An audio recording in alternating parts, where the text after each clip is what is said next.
अस्सलाम वालेकुम। Drama serial dang की आने वाली साथ बहुत दिलचस्प होती जा रही हैं।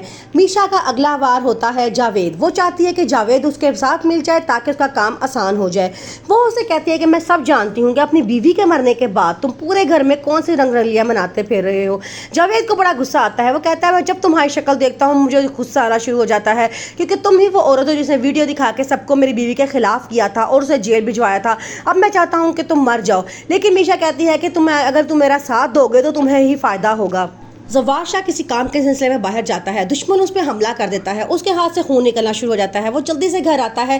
मीशा बड़ा परेशान होती है। वो भाग के जवार शाह के पास जाती है और शबाब के पहुंचने से पहले उसको फर्स्ट एड देना शुरू कर देती है। उसका जख्म साफ कर रही होती है। शबाब ये देखती है तो उसे बड़ा गुस्सा आता है। वो कहती है ये कौन होती है मेरे हस्बैंड का जख्म साफ करने वाली। वो बड़े गुस्से में मीशा को धक्का देती है और कमरे से बाहर निकाल देती है। मीशा को बड़ा गुस्सा आता है। वो कहती है कि इसकी जुर्रत कैसे हुई कि उसने मुझे कमरे में से बाहर निकाला। इसको तो मैं इस घर से निकलवा के ही दम लूंगी। फिर शबाब जवार शाह से कहती है कि मुलाजमीन से उतनी ही हमदर्दी रखनी चाहिए जितनी वो डिज़र्व करते हैं।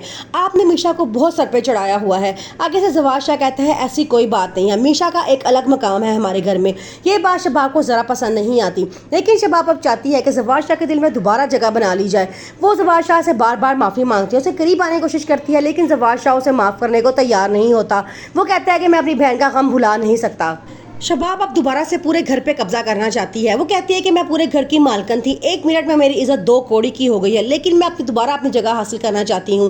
फिर वो सोचती है कि मुझसे बहुत बड़ी गलती हुई है, मैंने निहाल का बेटा लिया, मैं कोई बच्चा भी अडॉप्ट कर सकती थी। अब मीशा तमाम तर कोशिशें इस तरफ लगा देती है कि जवार शाह शबाब को तलाक दे दे ताकि वो इस घर से चली जाए और मीशा का काम और आसान हो जाए। मीशा डॉक्टर नवीद के पास जाती है और उसे तमाम सूरत हाल बताती है। डॉक्टर नवीद बड़ा खुश होता है और कहता है कि तुम अपनी फतह के बहुत करीब हो। आगे से वो कहती है बहुत जल्द एक और मोहरा गिरने वाला है और मैं अपने मकसद में कामयाब होने लगी हूँ। जिसने मेरे साथ बुरा किया है सबको उसकी सजा मिलेगी। फौजिया, आमिर और जावेद इनको जब नज़र आता है कि इस घर पे हमारा अब असर कम होता जा रहा है, वो सोचते हैं कि इस घर से अच्छी खासी रकम चोरी कर ली जाए और चुप करके यहाँ से भाग जाया जाए। वो रकम चोरी कर रहे होते हैं तो मीशा देख लेती है और मीशा उनकी वीडियो बना लेती है। अब उसके पास एक बहुत बड़ा सबूत हो गया है इन सब के खिलाफ, इन सबको घर से निकलवाने के लिए। अब वो वीडियो जवार शाह को दिखाएगी और इन सबको घर से बाहर निकाल देगी।